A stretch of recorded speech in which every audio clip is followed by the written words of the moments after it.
Thank you so much. It's an honor to be here with you all speaking about peace in these times. My name is Paulina Olvera, and I am director and founder of Espacio Migrante. We're a community organization based in Tijuana, and this year we opened up a shelter and a community center. And I'm here to share with you a little bit about our history and how community has been so important as a way of resistance at the border.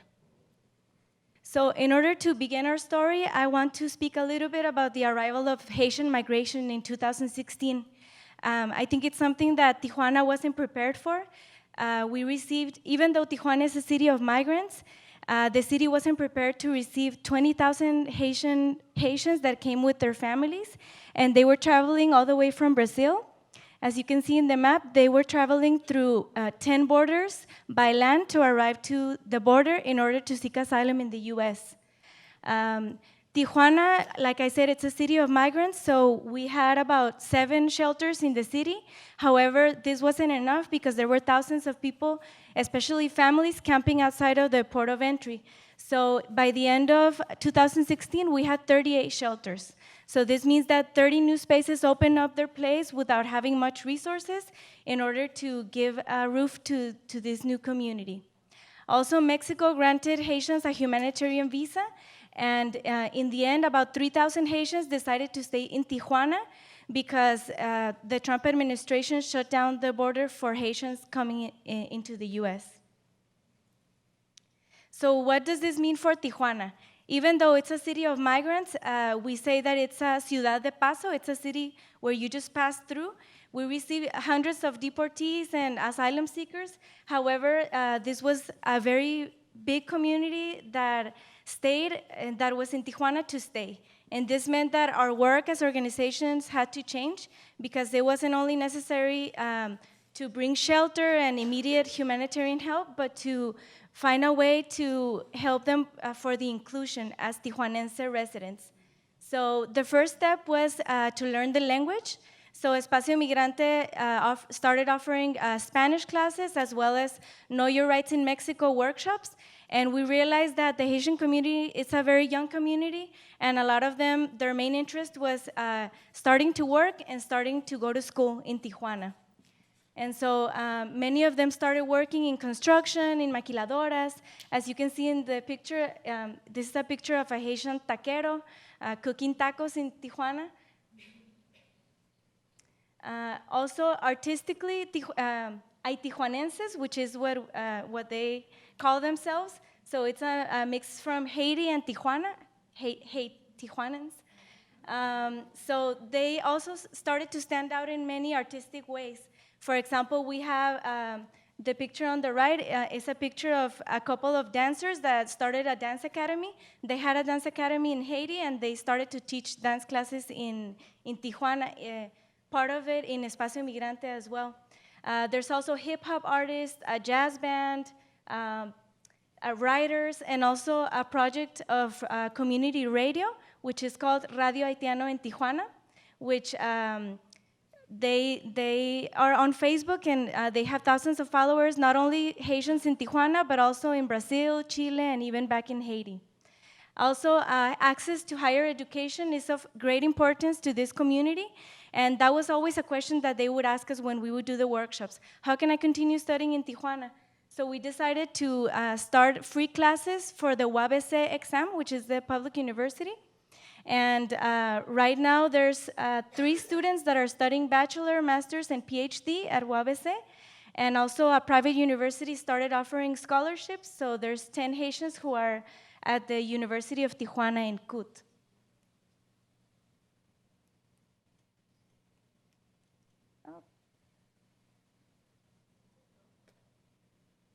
So last year, when we started doing these classes for the first time, we were able to also have our own space because Espacio Migrante, we started also as a community organization of young people working directly at the shelters and bringing information at the shelters. So last year, we were able to open up a space, a shared space near the border, and this is where all the classes and the cultural events took place. But then we were faced with a new like a new challenge. Thank you. A new challenge which was the arrival of the Central American caravan. And in April of last year, we received 3,000 migrants from Honduras, El Salvador, and Guatemala who were traveling in a caravan, and they arrived also to the port of entry in San Isidro. So we also had to find a new way to respond to this new situation. And at the same time, Jeff Sessions announced the zero tolerance policy also in April here in San Diego. So we started seeing all these asylum-seeking families who were traveling to bring better lives for their children, and when they arrived to the border, they were separated from their parents and from their babies. And so we also opened up our space, not as a shelter, but as a space where they could receive legal orientation and where we could do workshops and activities with the children. Something for us that was very beautiful was to see also our Haitian brothers and sisters act as volunteers, because they were now residents of Tijuana, so they were also part of embracing these new communities coming to Tijuana. But also, with the arrival of the caravan, we started seeing a criminalization of Central Americans and a creation of the good and bad immigrants in the narrative of Tijuana. So this was very heartbreaking for us. We started seeing that all the acceptance that we live with the Haitians, it was the opposite with Central Americans. They would be portrayed as troublemakers and all the different things that were being said in the media, both in Mexico and in the US. So unfortunately, because of working with these communities, we were displaced from our community center, and we were without a space for about 6 months. But we continued our activities, and we called it, in a very fancy way, Summer of Education at the Park. But it was basically, we continued our Spanish classes and our classes to access UABC by doing classes at the Parque de la Ocho in downtown Tijuana. But it was a very hard time because it was hard to continue our programs without a space, and we saw the big importance of having a community space where migrants would have a safe space to gather, to find support, and to interact with the local community. We also, that was in November 2018, we saw the arrival of a second caravan and the increasement of anti-immigrant sentiments also in Tijuana. And so finally, in December of last year, we got our own space. Every time we would take people to our new space, they were like, oh, okay, that's it. Because it was just a big, ugly warehouse. And it took us many months to build it into what it is today. But we opened up a shelter for families where we have capacity for 40 people. From February to today, we've had 190-something families from 10 different countries, from El Salvador, Honduras, Guatemala, Nicaragua, Venezuela, Cuba. Now we have also a lot of African migrants arriving to the border, so we've worked a lot with the Cameroonian community specifically. And we also started building part of the project which is a community center, because we know that, and now it's not only necessary to have immediate humanitarian help, which is still very important, but also a place to gather and to build community. And so this is part of what it looks like today.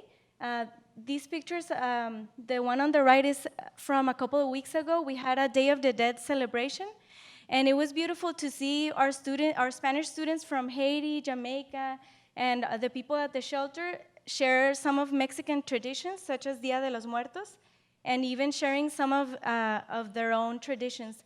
Like I said, the migrant communities are very artistic, are very talented, and we think that in these times of family separation and walls, we think that dancing and sharing food and sharing in community is also a way of resistance. And so here are some more some more pictures of food.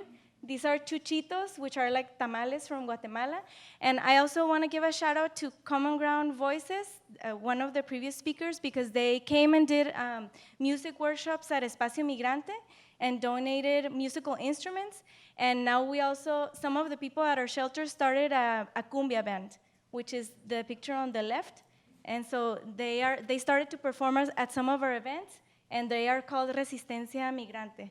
So, and then the picture at the top is one of our community meetings because also having a space to listen to the community and hear out their concerns has been very important. And so this is a picture of one of the murals that beautifies our space. And I invite you to learn more about Espacio Migrante. You can find us on Facebook and Instagram. And so thank you very much.